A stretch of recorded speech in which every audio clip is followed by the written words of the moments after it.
would it sound to you if I'm going to say that you pay no taxes, direct or indirect, while buying a property in Dubai? You don't pay income tax, you don't pay capital gains tax, you don't pay property tax. There is no tax at all. Like the property that lets you look at Burj Khalifa from your window is more costly than the one that you can own in Burj Khalifa. Absolutely. Is that true? Absolutely. Nobody in the world had an idea of building the tallest tower in the world. What would it make All sense? of a sudden, it was the tallest building in the world. If I'm paying 20,000 for a coffee, That's what money can buy you then. I want that kind of coffee.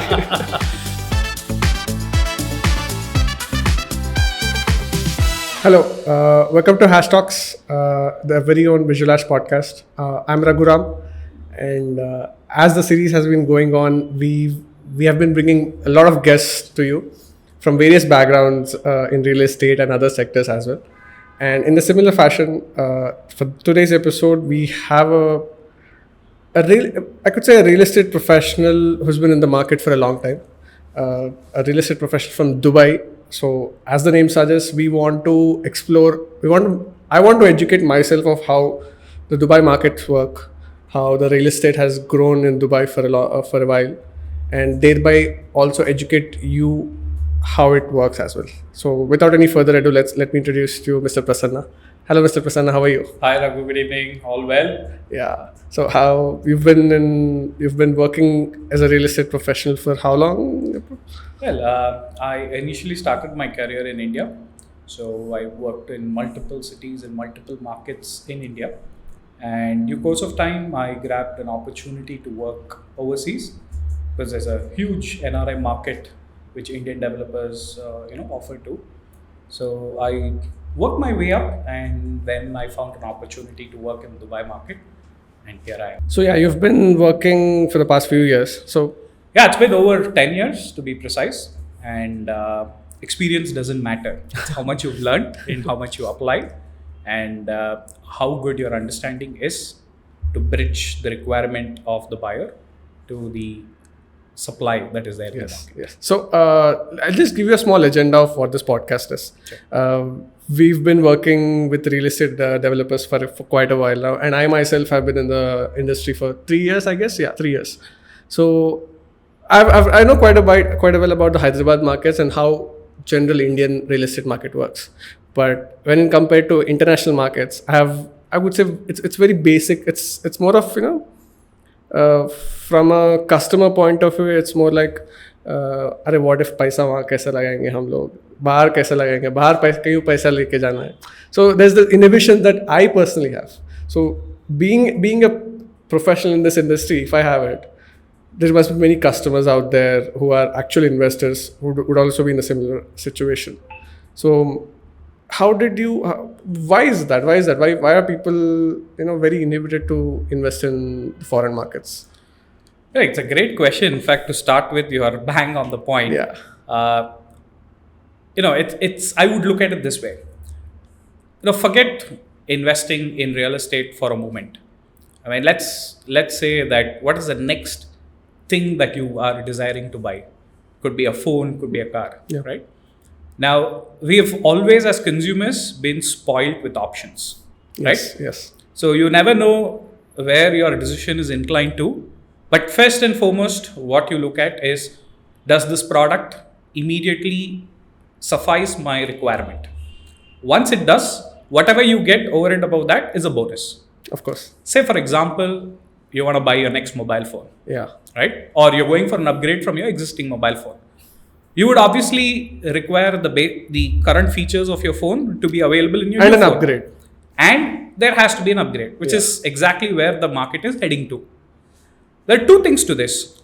One, you get what you want. And two, the manufacturer surprises you with something that you've always wanted to have in your phone. With these two together, it influences you to go ahead and purchase that product. Now, for all this, what is very important is information. Yeah. When you have information, you're confident of making a decision. When you don't have information, you feel that you're pushed towards making a decision. If you would ask me, that is the fundamental difference between investing in India and in Dubai. Most likely, because people don't get the right service, or probably we see Visualhash is not available everywhere. Not everybody has the. We will be soon. We will be soon. We will together. Yeah. Probably don't have the right advice or the right consulting. So they end up taking something that they may actually not require and then repent a decision. We've seen that in our experience. Yes. But in a market like Dubai, where everything's organized, with just a few clicks or few calls, you get the right information. Over and above that, the government also provides enough education to the investor where they know where they are heading towards. So you're saying the process of investing in the Dubai market is more streamlined than what it is in the traditional real estate market in our national country? It's as easy as going to the supermarket and picking a packet of Maggi, if I have to put it in layman's language. So you're trying to say if I want to buy a villa in it's not Marina Bay, right? It's in Dubai. Let's say, I don't want to give out wrong information, but yeah, if you want to just buy a villa, you could just call up somebody or just do a WhatsApp text, and it's as easy as that. In a way, yes, but if you have the money, you would want to buy the right product. But yes, if you have the right sources, if you're in touch with the right people, it's just a matter of minutes that you end up buying what you want. Yeah. So in your experience with customers from India, nationality specifically, what would be some challenging questions that people might ask? Look, in a place like India, I'm talking in terms of tax perspective. If you could give me that, because that would be people willing. Okay. यहाँ पे white है, यहाँ पे what do I do with that money? अगर बाहर गए तो how much tax should I pay? Yeah, it's a good question. I think that is one of the main reasons why people show interest from India to invest in Dubai.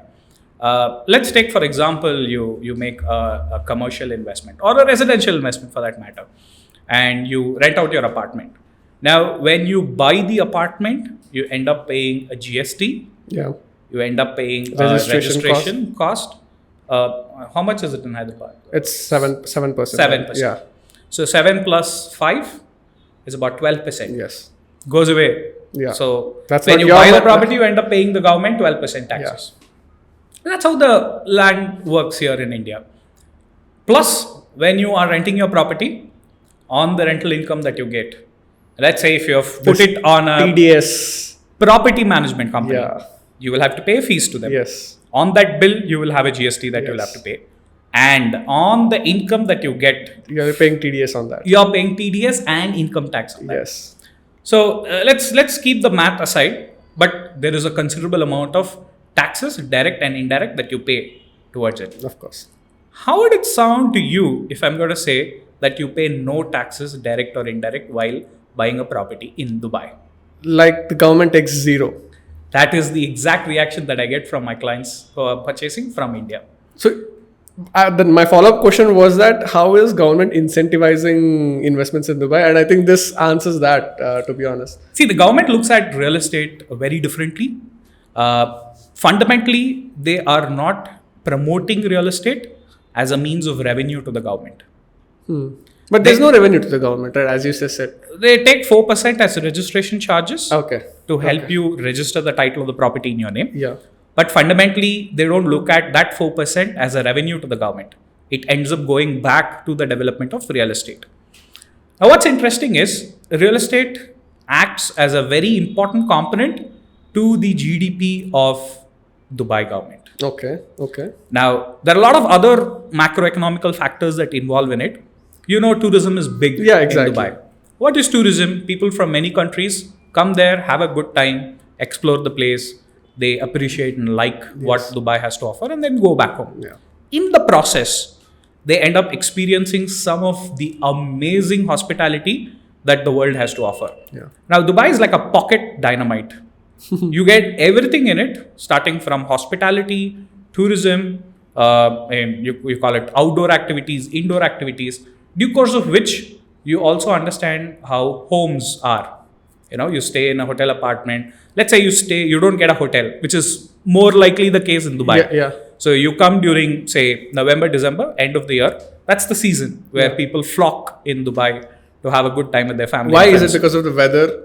It's more for the New Year bash, Uh-huh. the Christmas Eve until the New Year. It's a long break. So it's kind of like a party place for rich people of the It is. I mean, the kind of parties that you have there is at a different altitude. But yeah, fundamentally, people come there for a good time, be it with friends or family. So if you don't end up getting a hotel, you end up renting a hotel apartment, which is typically an apartment that's serviced, and you get amazing views. You are probably at the 65th floor, enjoying the view of Sheikh Zayed Road and what the best architecture that Dubai has to offer. So you kind of taste the beauty of living in an apartment or in a house in Dubai. That's where the bug bites you in terms of creating an interest. And then next thing what you realize is the kind of rent that you pay to these service apartments is pretty good. So the owner of that apartment ends up getting a reasonably healthy return on investment, which as an Indian, you would ultimately figure out. You ask 4 people, they would end up telling you, "Arey boss, why are you investing in India? You come invest in Dubai," which is generally the advice that they get from their nearby friends.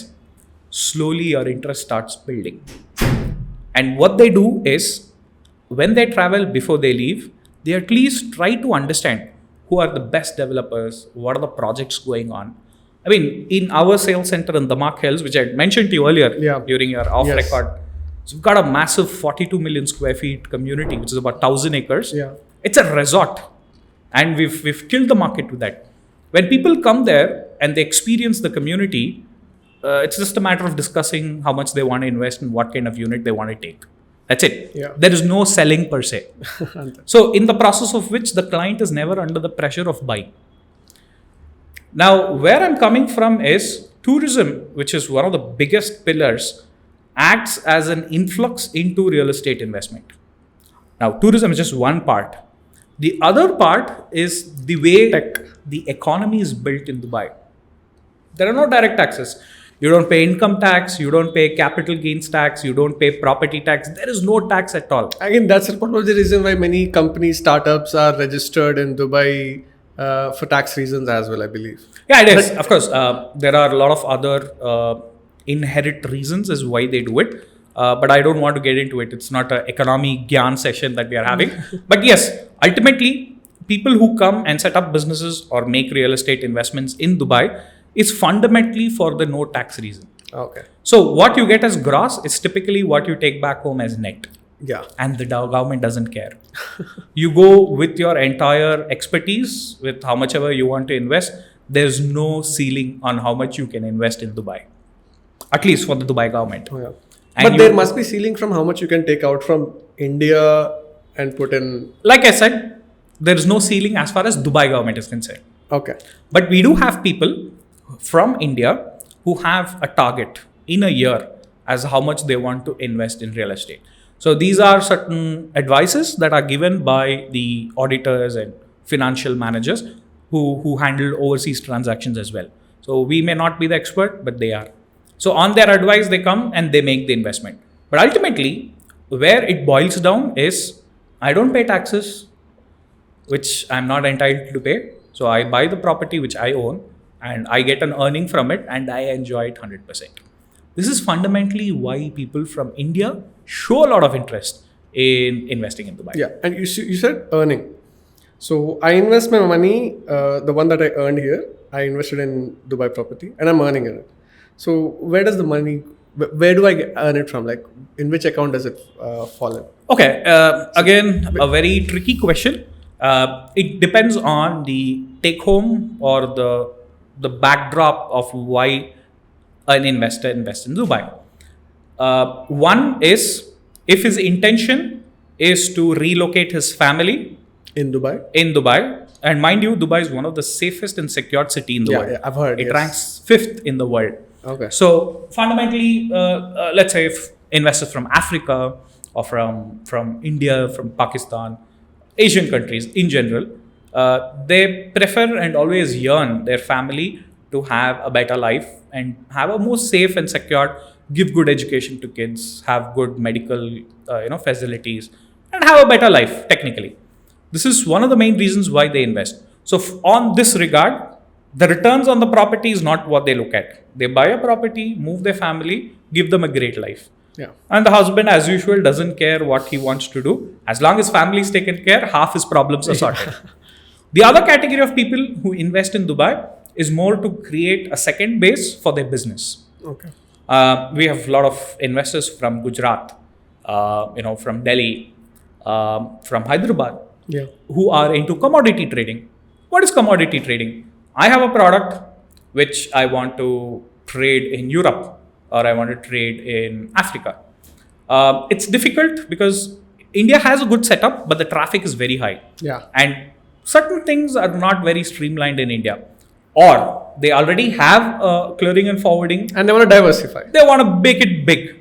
So he gains access to free zones and the Dubai ports, which is world famous. Yes. We've got the best infrastructure the world has to offer. You mentioned free zones. Free zones. I'll come to that. I'll finish this point. So it's easy for me to come there, buy a property, get a visa related to that property, start a business, and expand my domestic business to Dubai, build contacts, and start trading elsewhere. This is the second reason is why people invest. The third reason is why people invest is purely to make money. Yeah. They look at it as a financial planning. Now, for the third category, that you're looking at pure financial planning, they take up the status of an NRI. Once you buy a property, you get a visa. With that visa, you can start a bank account locally in Dubai.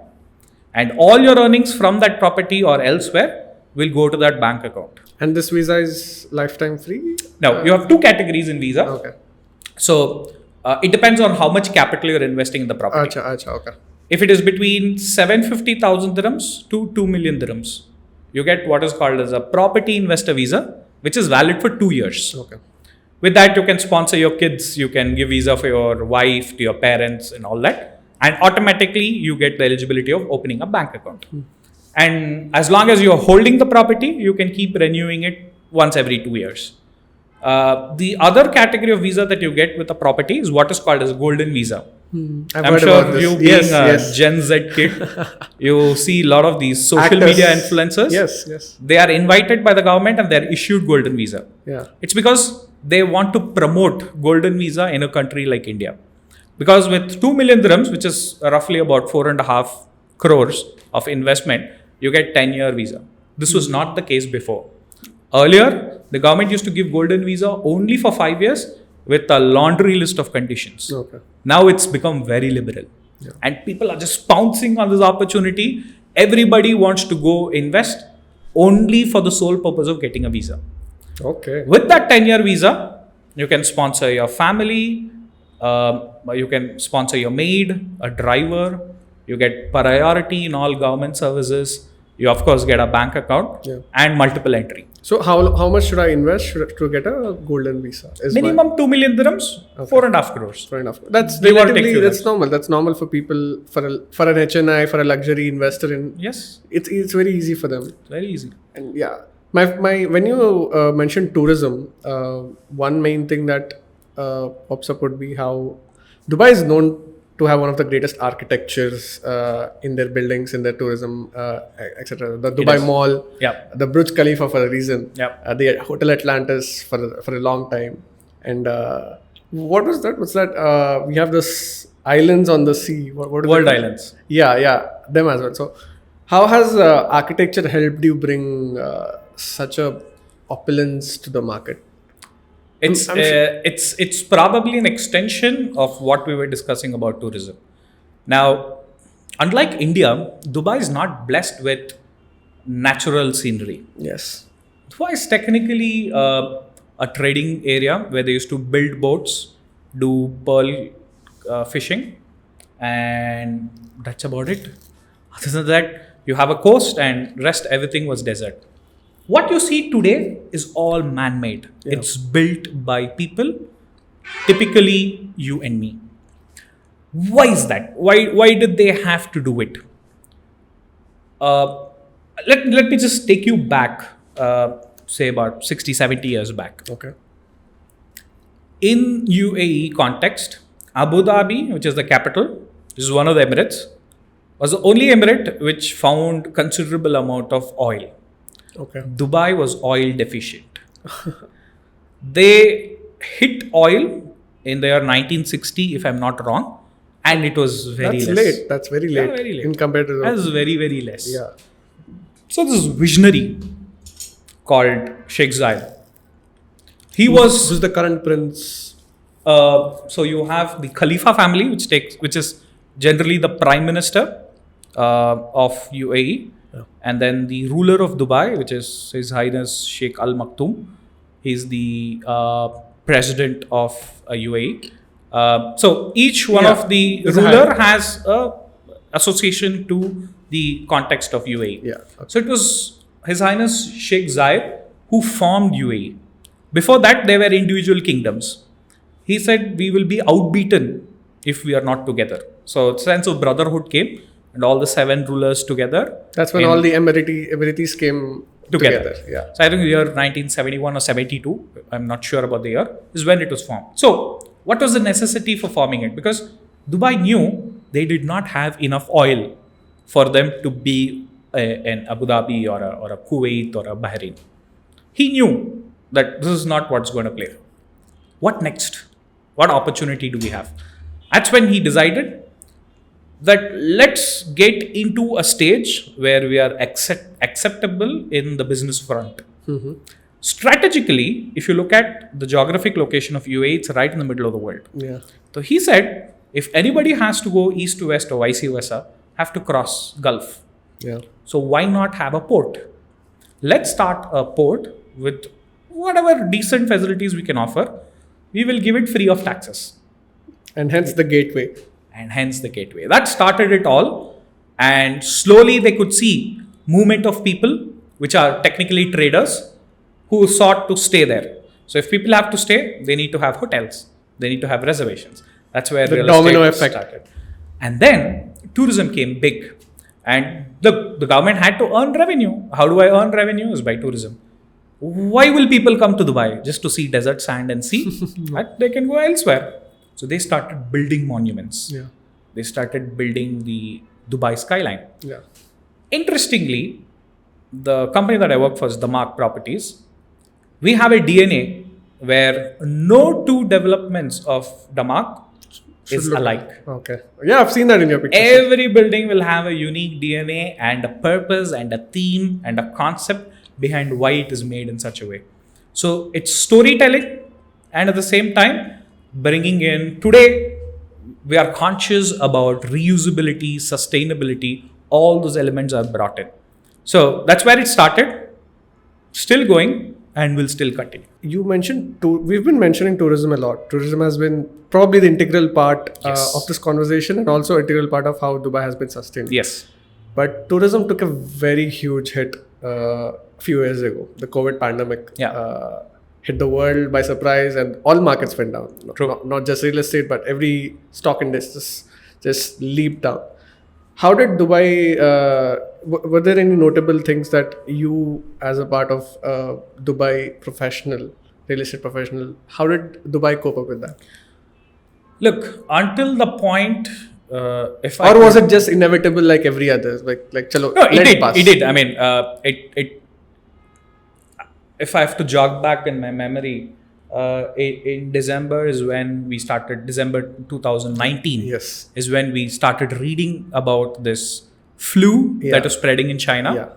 And soon, by about February, it started getting critical globally. And March it hit. Full blow. Yeah. So before you could kind of realize where it was heading to, everything was shut. Yep. The airport was shut. People were doing panic purchasing. We know how the US went crazy. Brands, sanitizers, and your face masks were sold in black market. Yep. We never knew the world is going to change. Surprisingly, the government of Dubai or UAE in general looked that as an opportunity. Okay. Would you believe that? Exactly March 4th, 2020 is when they announced an official lockdown in Dubai. Do you know until when it sustained? I mean, as like every other economy, every other country, probably 4-5 months, 6 months. July 2020, the entire world witnessed UAE being the first country to open its door for tourism and business like no other day. Okay. In that span of 3.5, 4 months, the entire city of Dubai was sanitized. Every inch, every corner, and all the residents, the citizens who were staying inside, were given 2 doses of vaccine and they were fit to go. That started rolling. So, if you would ask me Dubai real estate, I will break it into pre-pandemic and post-pandemic. Yeah. What started rolling then, they got the lead, all the investors. So, imagine, as markets opened after 2020, you are coming out with your disposable income that you've not spent the last 2 years. For a long time.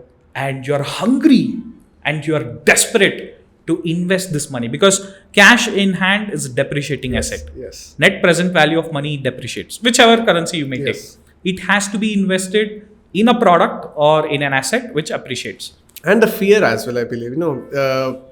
Many people lost their loved ones, so they felt a fear of life, like aaj nahi to kab. So that mindset has come in between my peers and the people I talk to. The investment with the way that you're saying that it has resonated with this one as well. So people have been investing a lot since post pandemic as well. Yeah, it is because they've understood one fact very clearly, that the government, no matter what, does everything on war footing basis. Mm-hmm. See, the concept of governance there is very different. It's like the ruler is the CEO and the city of Dubai is his corporate company. No CEO is going to see his company go down the drain and close the shops. That's the last thing. He will do every goddamn thing in the world to ensure that his company is afloat. That's the kind of responsibility the rulers take. And very importantly, the well-being of their employees, who are the citizens of the city. They ensured everybody were fed well, vaccinated well, and given the right quarantine methods to ensure that even if you're affected, you are properly quarantined and taken back to a normal life. Free of cost. Free of cost? Free of cost. I remember one of my colleagues had to travel to India because of the situation. And once he came back, all the swab and the regular test was done. And he was put in a 5-star hotel for 14 days. Food given 3 times a day with all the facilities, and dropped back home after he had his 3rd concurrent COVID test being negative. Yeah, this is what incentivizes people, again, as you said. That's the motivation, man. When you are working hard for a company or for a country, whatever it is. I'm not taking for the fact that I am as patriotic as anybody is for my country. But where it comes is a sense of to be taken care of. I mean, today you're spending your good hours in Visualhash. You're way past your office hours, but still you're working. Why? The back of mind, you know that your boss is going to take good care of you. Yes, exactly. That's a sense of confidence that the rulers inject into their people. So coming back, since then, there was no stopping. That sense of insecurity vanished and people started giving 200%. And ever since then, Dubai has been right there at the top.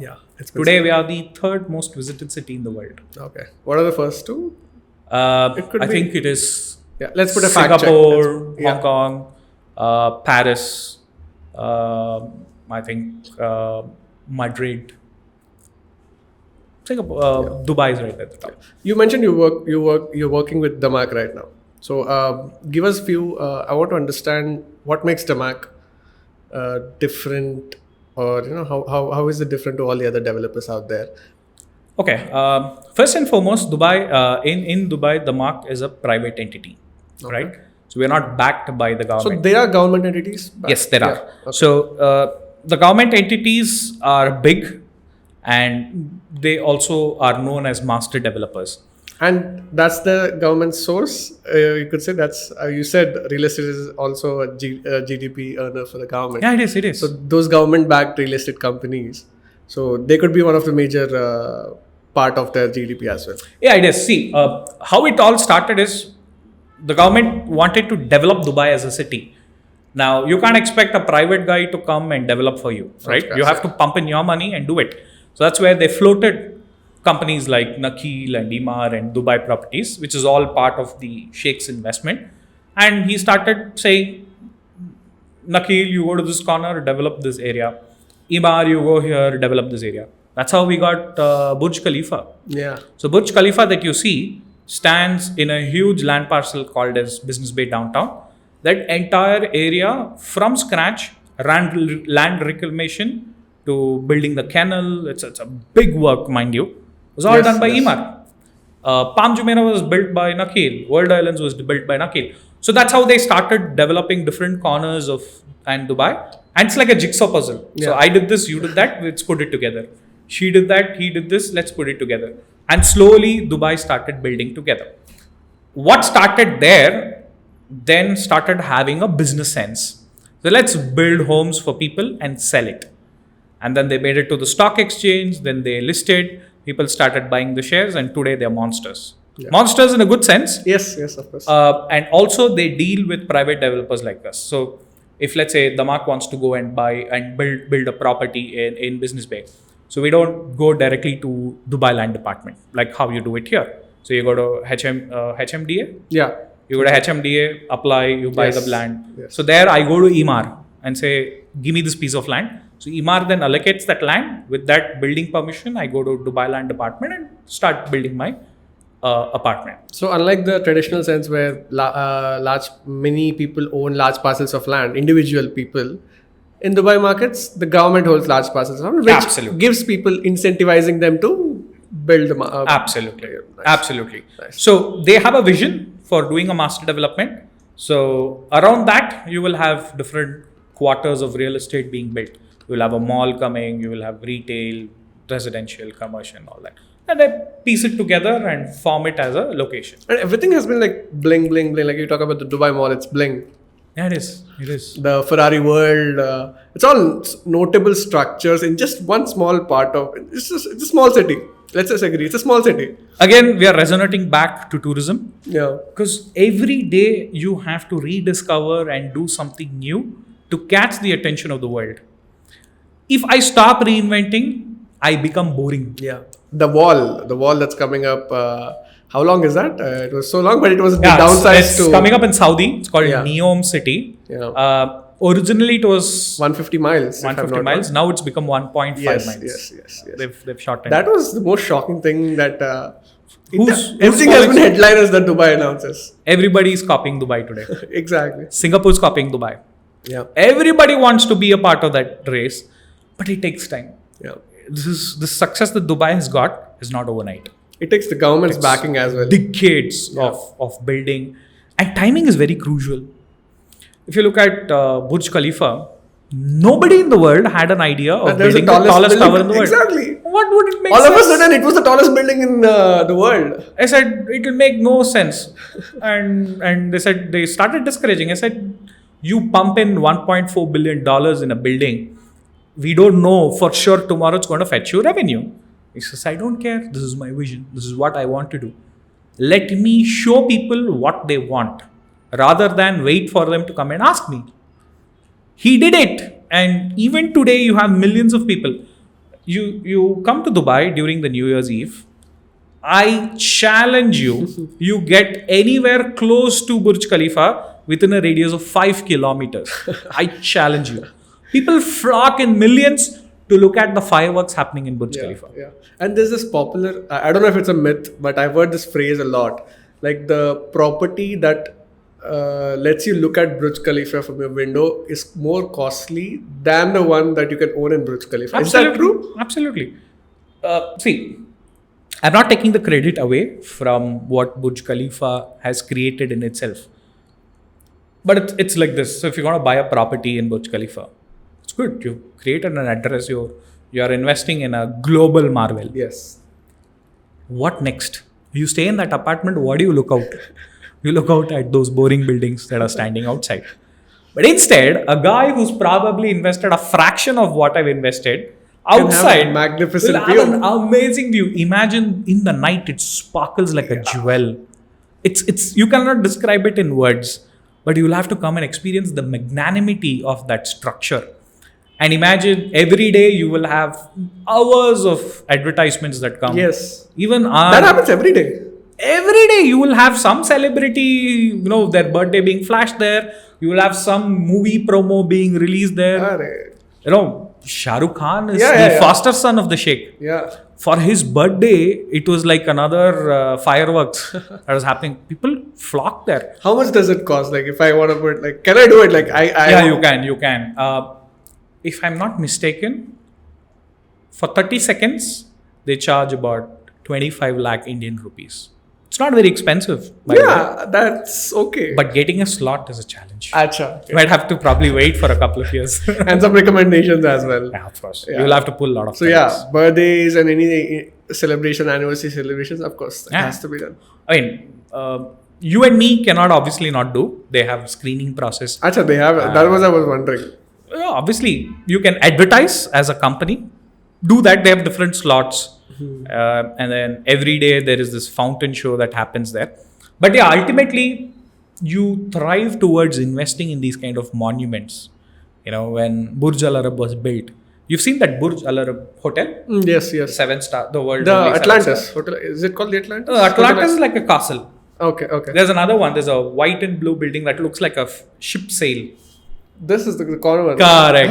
That's called Burj Al Arab. Acha, that's the only 7-star hotel in the world. Yeah, that's not the Atlantis. Huh? Okay, that's not the Atlantis. Okay. Atlantis is the tip of the Palm Jumeirah. Okay. That looks like that Disney castle. Acha, okay. Yeah, so this one. So Burj Al Arab is the only 7-star hotel in the world. Yes. Why is it the only 7-star hotel in the world? You'll have to go there inside and experience. I will not be surprised if you faint for the kind of work that is done there. Anyway. It's a big hotel. That's a very long back. 10-15 years. Yeah, it's, I think around 2006-7 they completed. That was one of the greatest marketing stints for the whole world to showcase a hotel like that. It is. That's the opulence. Yeah. You want to show off, man. Yeah. That's when people will come. Yeah, exactly. That's when you'll come visit the place. My interesting story from my dad. My dad has been to Dubai for of official reasons. He works in the media industry. Nice. So he's been to Dubai for probably like 9 to 10 times, and he loves the country a lot. Yeah. So he has this beautiful picture of him sleeping on the road with his hand and with just to get the hotel in the background of the shot. It's an amazing picture. So he still that's a perfect example as why Dubai builds these kind of structures. Anyway, coming back, it's an interesting fact that I want to share. Yeah, it's a massive building. Yes. Do you know how many rooms are there? 500 rooms. There are only 220 rooms in that hotel. Oh, what? You should see the kind of suite rooms that they have. 220 rooms in that massive hotel. You would get to see it in YouTube. You go to a normal coffee shop there and you order a regular coffee. The coffee mug that comes will have the Burj Al Arab printed in a golden foil, which as the temperature of the coffee goes on, it melts. And when you sip, you will have a golden line in your mouth. If I'm paying 20,000 for a coffee, that's what money can buy you. I want that kind of coffee. So stuff like this keeps happening. New things keeps happening. It's interesting to know what's happening the next minute. Not very far from now, they're going to build the largest central park in the world in Dubai South. There's space still to bring. Why would you need such a big park in the middle of the desert? You would know because it's part of the urban planning of Dubai until the year 2040. Yeah, to be sustainable. To be more sustainable, I believe. It's about getting more green cover. Yes. And attracting more tourists, as the crux of our discussion is. Yes. Tourism. That's where it all resonates. That is where it's going. I'm sure the thumbnail is going to be something like that as well. So with Dubai being the gateway to the world, there's obviously a lot of culture that people bring in from their own countries, from settlers, from immigrants coming from there and settling there. Yeah. So how has it? I'm sure it's hard for people to adjust to a new culture, but how is the diversity culture in Dubai? How is diversity? You're talking about diversity. Do you know how many nationalities live in Dubai? Can you take a guess? I'm sure everyone. There are over 200 nationalities living in harmony in Dubai. Yeah. If you want to talk about humanity and coexistence, you have to come and experience in Dubai. Look, if I have to say why, it comes from the concept of what Islam taught to the world. Fundamentally, Islam is a religion or a faith which circles around patience, forgiveness, and acceptance. Now, in the essence of which the government is totally inclusive. Doesn't matter what your belief, what your faith is. Let's live together in total harmony. I respect you, you respect me. I respect your culture, you respect my culture. This is percolated to every human being, including the rulers themselves. Okay. Now, it's a very common thing to see His Highness Sheikh Al Maktoum to walk in the streets of Dubai without any bodyguards. He drives his own car, mind you. He drives his own car. His car is a white G-Wagon. Okay. Its number is Dubai 1. Yeah. You can spot it at any time of the day, anywhere in Dubai. He just parks his car, walks down, talks to people. Wow. That's a man. That's direct feedback. That's a people's man. Yeah. A true leader. Yeah. There are times where he gets up 7 o'clock in the morning. Their government offices starts early. Mm-hmm. So they report to work at 8 and leave by 2 a.m., 2 p.m., 3 p.m. in the Because afternoon. it's hot? Generally, that's the working time that they've kept. And today, everything is AI enabled. So all your government services run through apps. So they're replacing everything. Anyway. Yeah, I wonder how must that be. So he'll randomly walk into a government office. And if he doesn't find people in their seat, and if he finds anybody coming late, he will issue them a memo. Mm-hmm. You could be an Emirati, you could be a Pakistani, you could be a Filipino. Doesn't care. For him, discipline is discipline. Because time and again, religiously, they've been very, very disciplined. So for them, time is money. And he absolutely focuses it at probably every goddamn place in Dubai. So this is a ruler who is there for the well-being of a country, of a city, for his people. And you have a sense of security there, which is exactly why everybody and anybody wants to grab onto an opportunity to go to Dubai, work there, live there, and make money. And nobody stops you from making money. You've seen that. Yeah. You go to these social media handles, you will find these young people who are in their mid-30s having their mansions, going their Rolls Royce, and having one of the best luxury cars in their garage, wearing the best of brands. Yeah. It is not a fake. It is not something that's shown in media. That is how people live their lives. You can make that amount of money, provided you have a plan, you're disciplined, and you work smart. You do that, you have all the money in the world to take. Yeah, perfect. Now, I want to come down to some very basic questions that some people could ask. Let's just say I'm an investor in Hyderabad. I'm not a luxury investor. I'm a software professional with a lakh or two per month. That's my income. Now, I have some properties here, but I want to diversify my investments. But I'm not a luxury investor, as you said, because the stories that you've been seeing for the past 40 minutes have all been so of grandeur that it makes me wonder, how can I invest? Like, kahan mere paas itna paisa?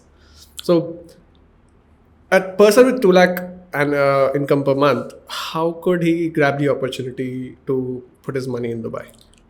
This question comes up as an inhibition because of lack of information. Do you remember where we started? Yes. Yeah. It is all because of lack of information.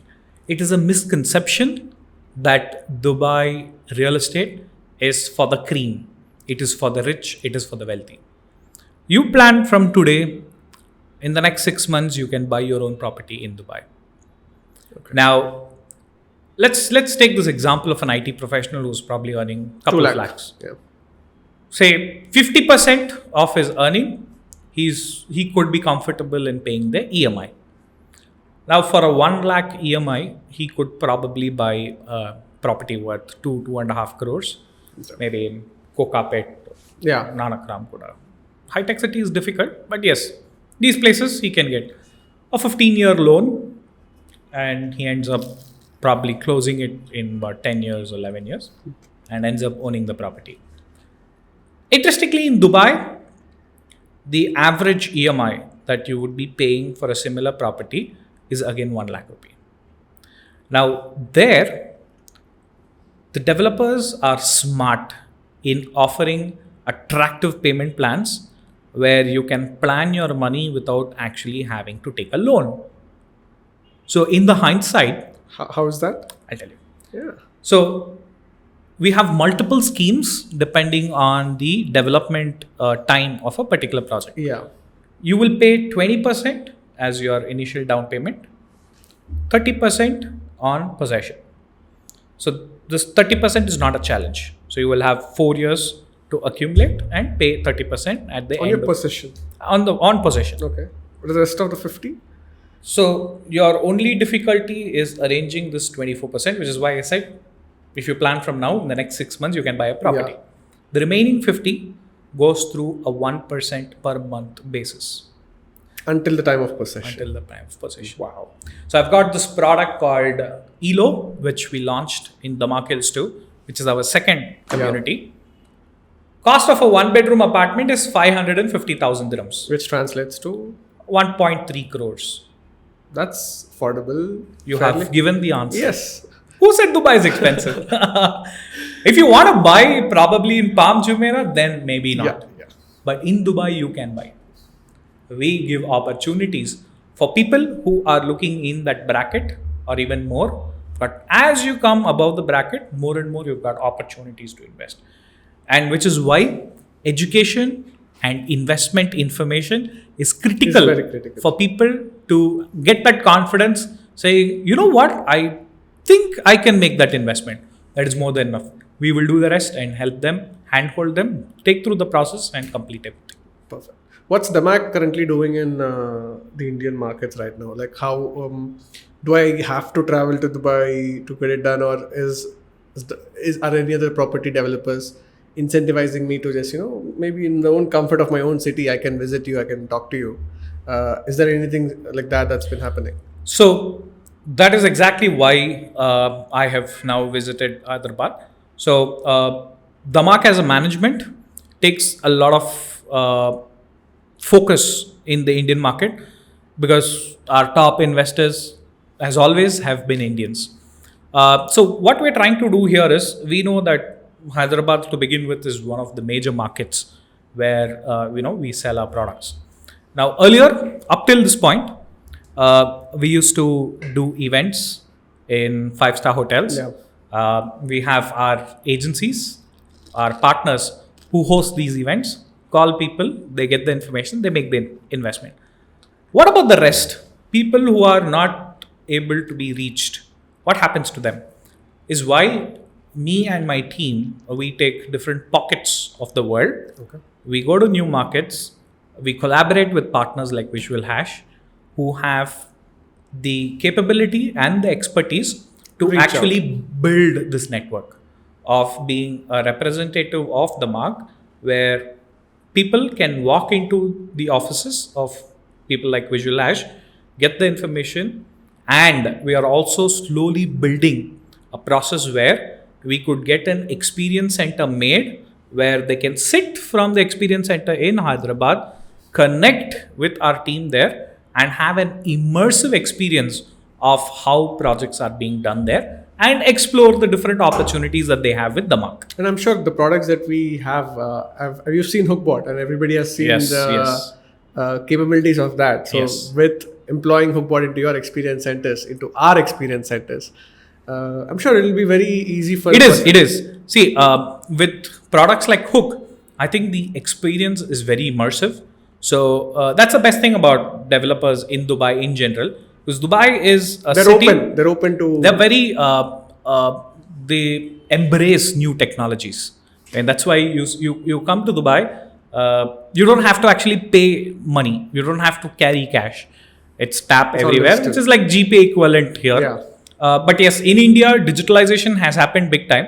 But if you go to other cities, maybe even in Europe, you can't find that. Exactly. So digitalization has been one of the key concepts of embracing that has happened in Dubai.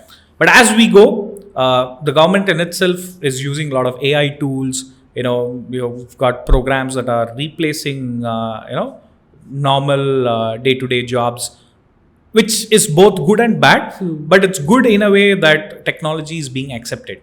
So you have consumers, developers who are ready to accept these kind of technologies.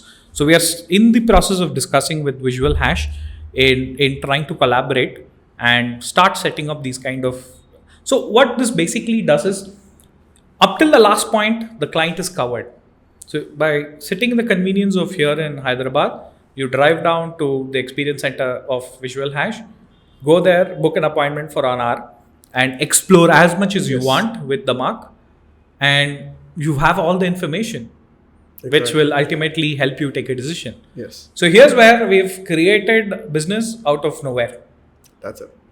And as in more these kind of experiences is built, you would actually start gauging on how much is the opportunity that developers have in a particular market, and consumers in that market have opportunities overseas. Yeah, I think with this experience centers that we'll be bringing in, we can explore markets like tier 2, tier 3 cities as well.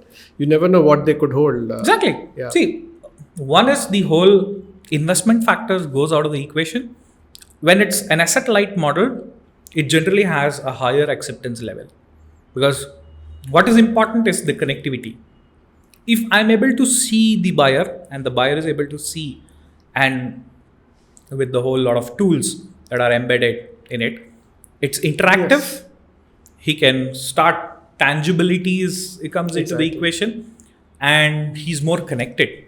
Because you know what, I'm ready to take my decision. Yeah. With this, I want to ask you something about the demographic, the nationality demographics who would invest in the Dubai markets, in the whole world. Who's the highest? Is there a percentage that this country is bringing in a lot of investments? Is there anything like that? And where does India stand in that? India has always been right there at the top, not only in real estate, but in general with the developments that are happening in the UAE since the late 60s. So there's this transition of generations of Indians who've gone there, done business, come back, done business, settled there, who started contributing to the development and economy of Dubai. So as always, Indians are right there at the top. Yeah. If not the first, probably the second. But overall, if you take in a calendar year, beside not only with DAMAC, but in Dubai in general, Indians are number one. Amongst the top 5, you will see Russians, Chinese going up and down because they're seasonal. Yeah. And you will have British, Pakistanis, Emiratis. Of late, we've seen good amount of interest coming from markets like Iran and Iraq. And I'm surprised you never mentioned. You're not mentioning the Western countries, the Americans. No, they don't. The reason is because that's just tourism for them. No, it's got to do with the historical and cultural buying patterns. Okay. Because in the US, people who are settled there, they never look at real estate as a financial asset. Right? So there, it's more a credit-based economy that's driven. Yeah. People live in their credit cards, right? Yes. And they're lavish spenders. They don't have the concept of saving.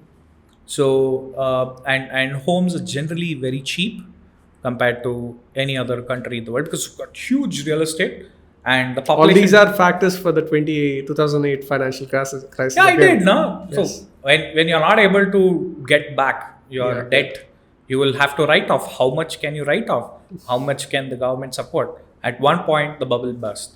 So it is very, very important for this demand and supply to always have an equilibrium. If the supply goes up, then it's inflation. Yeah. If the demand goes up, supply comes down, then the bubble is in the risk of bursting. Yes. So somewhere the government is mindful in maintaining this together. They always say that Dubai, there are always cranes everywhere. They keep building it.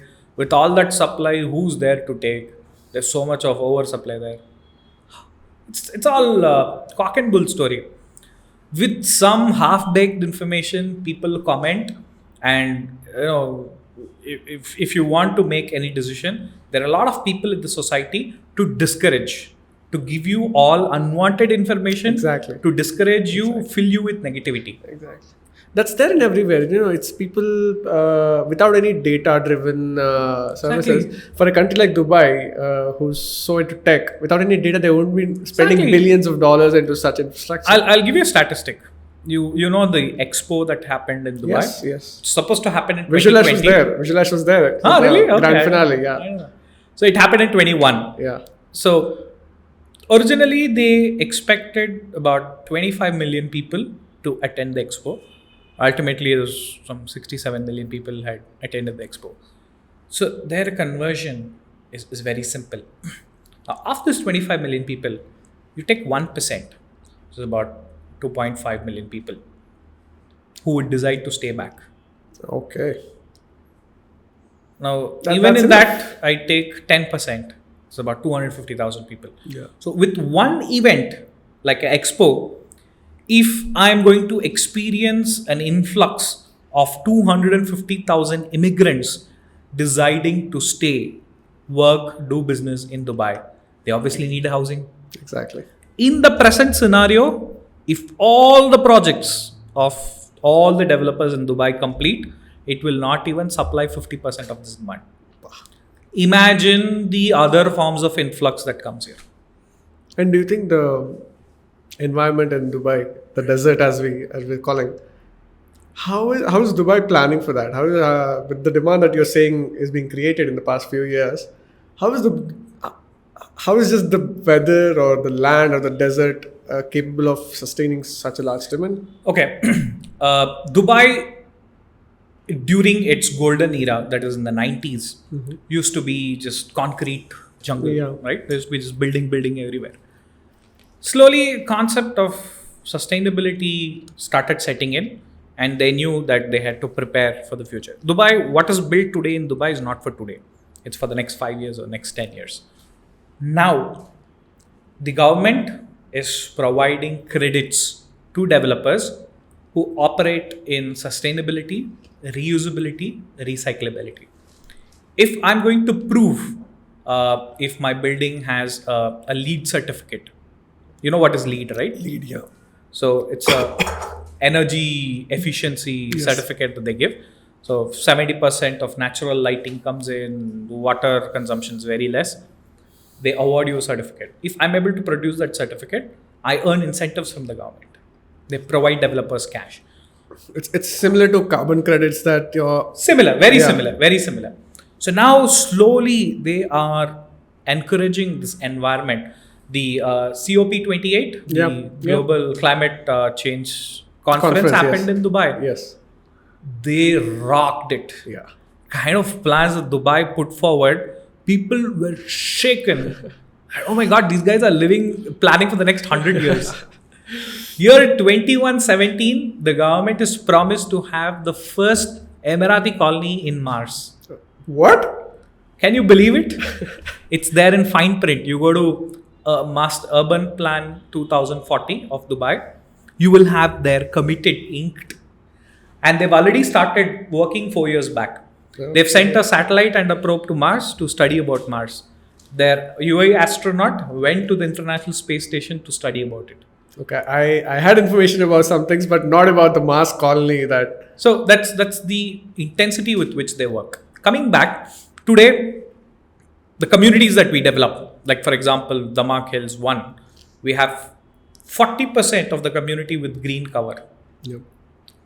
You take DAMAC Hills 2, they've got 38% green cover in that community. Lagoons is one community that we're developing. So it's a master development with the theme of the Mediterranean cities. So we've got 11 clusters representing 11 different Mediterranean cities of the world, like Mykonos and Santorini in Yeah. Greece. Yes. And you have in Italy, you have Venice, Nice, and Portofino. So like this, every Mediterranean city has a depiction with its art, architecture, and food, culture, all depicted in the way we are building that Depicted community. is a key word. Yeah.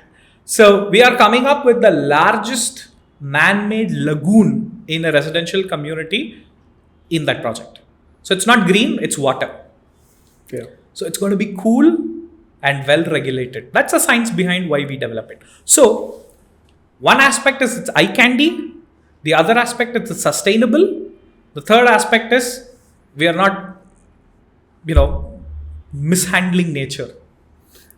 We are keeping the way it is. Exactly. You're not mishandling nature. But the phrase artificial city is what is being branded. It is being branded. Dubai has been branded artificial city for a while because they've always tried to replicate something in a very grand way, I must say, in a sustainable way as well. But it has always been a replication. But what is Dubai that is its own? What does it own? I mean, apart from oil, what is its own natural signature? Is there anything like that? It's an interesting question. What does Dubai own? Dubai, in a sense, would not position itself as a city with a rich heritage, with a lot of historic pride. That's not how they look at it. Their concept of livability is to be in harmony with whatever basic things that are required needs to be provided, and whatever is bonus needs to be shared. So when I don't have anything and I have 4 of my friends, one giving me food, one giving me water, one giving me house, one giving me clothes to wear. At some point, when I grow and come to a point where I can manage myself, at the back of my heart, I'm always indebted to give something back to them as a matter of gratitude. Yeah. That is how Dubai is looking at itself.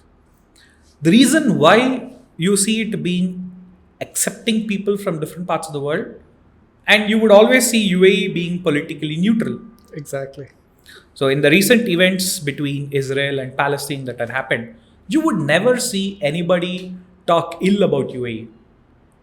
They sent relief supplies to Palestine in Gaza, and they also have they've signed what is called as Abraham Accords, which is the bilateral relationship with Israel. They never said don't bomb. They never said don't retaliate. I'm minding my own business. But with whatever I have, I will support both of you. So, in a sense, it's difficult to describe. Tangibly, they don't own anything, but they've got the entire world living in their roof. Yes. I think, the support that they've given is being received very gracefully, and they've been helping the country, elevate its name in a very big pavilion on the markets. It is. So that I think it's been more than an hour of conversation. I want to. I think this is a very good note to end it about the opulence of Dubai. What's the next 10, 20, 30, 40 years for Dubai could be? So there's going to be more embracing of technology. Yes. So to just take you through, the government's very clear. By 2030, they want the population to hit 6 million. We are hovering at about 3.7 million. I'll not be surprised if it's touched 4 million. Okay. So they are encouraging a lot of unique skills to come into Dubai at an early stage so that they can nurture and give it back to the society. So on that note, there's a lot of focus and rigor that they are putting in education and healthcare. Coming to the services from the government, I think by 2040, they want to have all the government services being 100% AI enabled. 100%? 100%. Oh my God, that's a lot of jobs. We are already at 70%. That's a lot of jobs lost. Doesn't matter. They've got all the money in the world to supply people. So their ideas. This podcast is being edited by an AI as well. So yeah, I don't mind that. But yeah. No, in fact, the Sheikh's very clear. Even for the Emiratis, he said, I don't want you guys to be lazy and sit down and eat what your generation of forefathers have given you. I want you to buck up, pull up your socks, educate yourself, be competent, and compete with them. Yeah. Don't tell me why I am including the expats. Those guys are damn good in what they do. Yeah. So I'm taking them in. If you want the best, you compete with them and prove that you're best. I'll give you an opportunity. That's the mindset. And a guy like this is superhuman. Exactly. I'll tell you. So what happens is, okay, I'm replacing you with AI. Why don't you study how to operate AI and help me build the best AI? And there you have a job. Yes. You have an opportunity. So that's how they look at it. It's not job insecurity, but it's creating new opportunities. Coming back, there's a lot of work going on in 3D printed buildings. 3D printed buildings. Yeah, we already have 7 buildings which are 3D printed in Dubai. All of them are habitable, but not to the scale at which you're seeing skyscrapers. But they're slowly building towards it. Again, AI operated.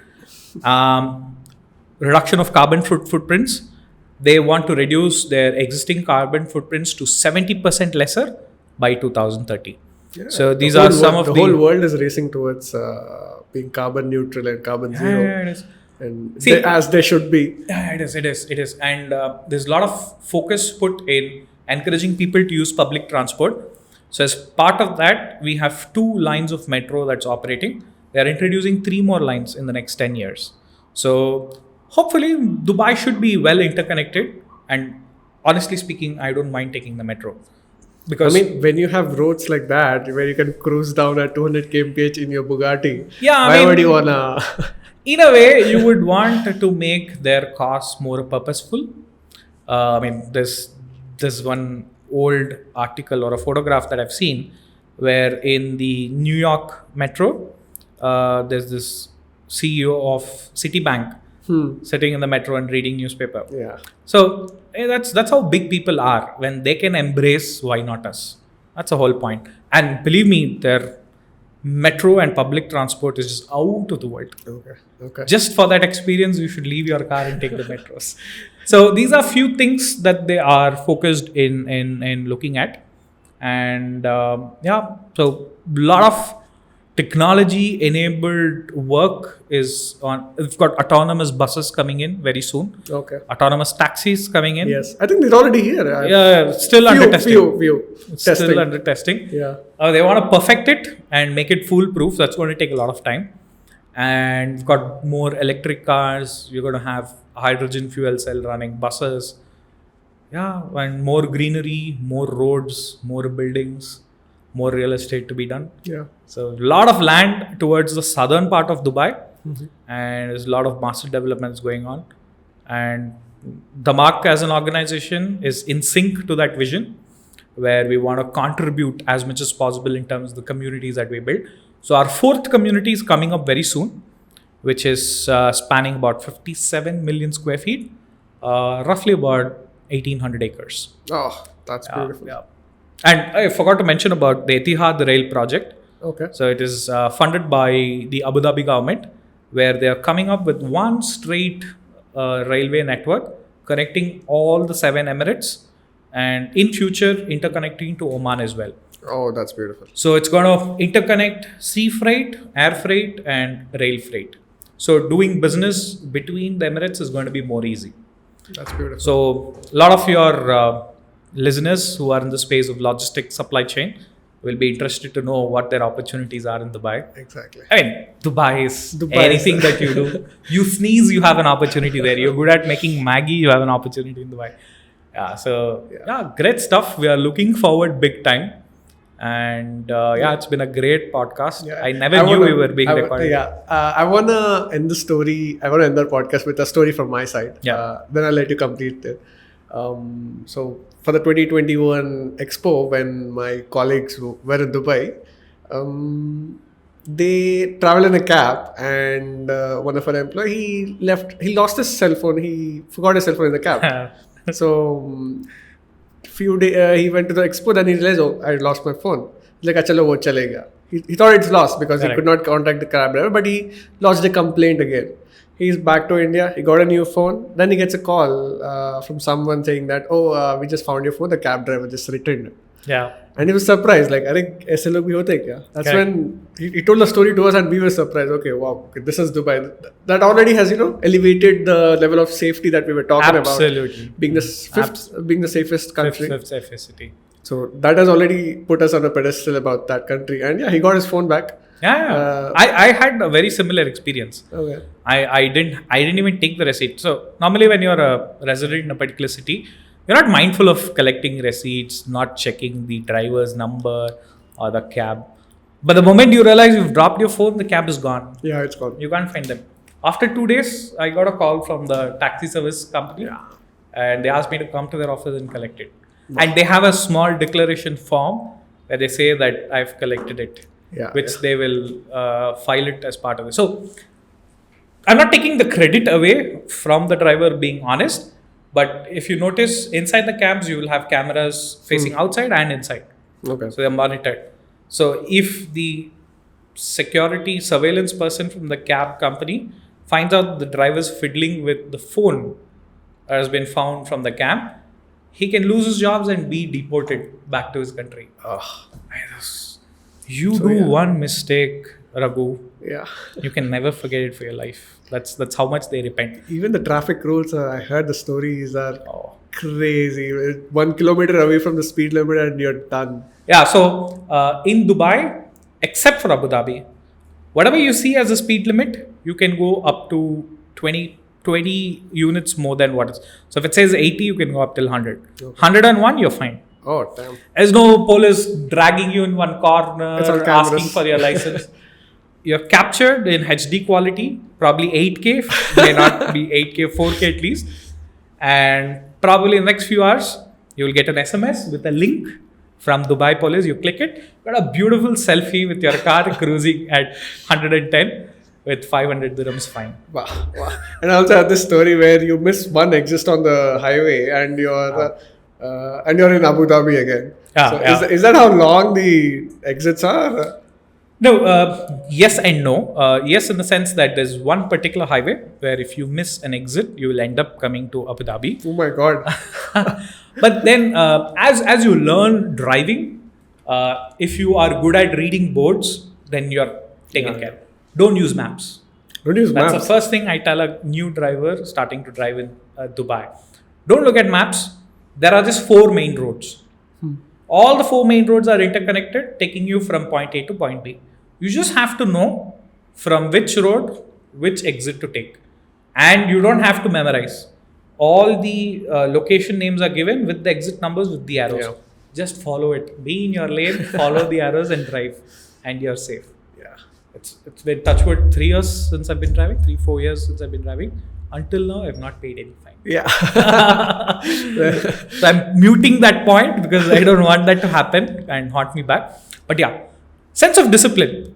If you know what are the do's and don'ts and you stick to it, you will enjoy the city. Yes. Well, it's been an amazing conversation. A lot of insights about lots of insights about Dubai markets and just Dubai in general. Thank you so much for coming on the podcast. Pleasure, Raghu. Any last leaving notes from your side? Yeah, I mean, exciting times ahead. I know for the fact that India is a great country, got amazing opportunities, length and breadth of the country. But what's important is a sense of exposure.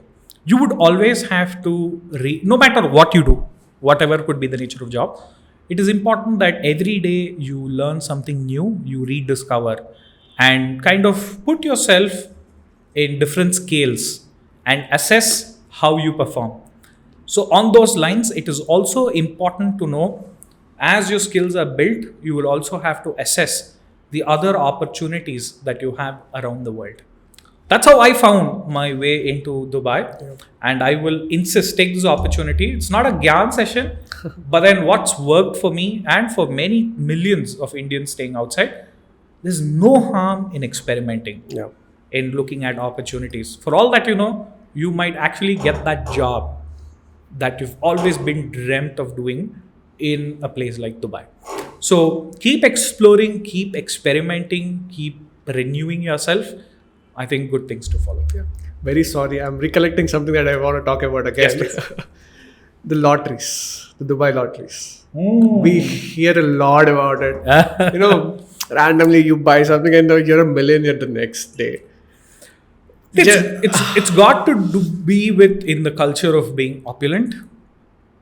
You don't find many countries or cities today talking about a lottery scheme or maybe a lucky draw where you can win 1 million dirham, Exactly. 5 million dirham, 10 million dirham. The reason is very simple, that doing this exercise, you get to reach out to a lot of people talking about Dubai. It's not about the lottery again. In principle, yes, people who make the cut make that money. It's genuine, it's legitimate, it's not scam. But what happens is, if I'm going to pool in with 10 people and buy those 10 tickets, and any one of us win, you get 1/10 share of that. Yeah. So what happens is, it starts going in multiple sections of people where they say, you know what, there's a lucky draw done by Dubai, a lucky draw in Abu Dhabi. So a lot of people talk about it. Yeah. So this is one such, that's how I look at it. Yeah. This is one such platform that they use to promote of why Dubai. Yeah. They want people coming in, they want more people. See, It's all connected to the same thing again. Dubai is like a big teddy bear. Exactly. It wants more people, more hugs. The more and more it comes, the teddy bear grows bigger. So it's very exciting. Have you ever invested? Have you ever? No, not even one ticket. Never. Okay. Never Okay. far for it. In fact, the flip side, you also get these, tickets that you sign when you're getting into a mall. They say you've got a lucky draw, we like to do it. That's more data collection, right? So the moment I realized that, I stopped doing it. Okay. Well, yeah. Anyway, this would be the last thing that I would be asking. So there's nothing else. Thank you so much for watching the podcast. If you're still watching till here, drop a like and drop a subscribe and do whatever you do with all other YouTube channels. And soon we'll be bringing a lot of people onto the channel. A lot of interesting conversations. So stay tuned for that. Thank you so much. Bye.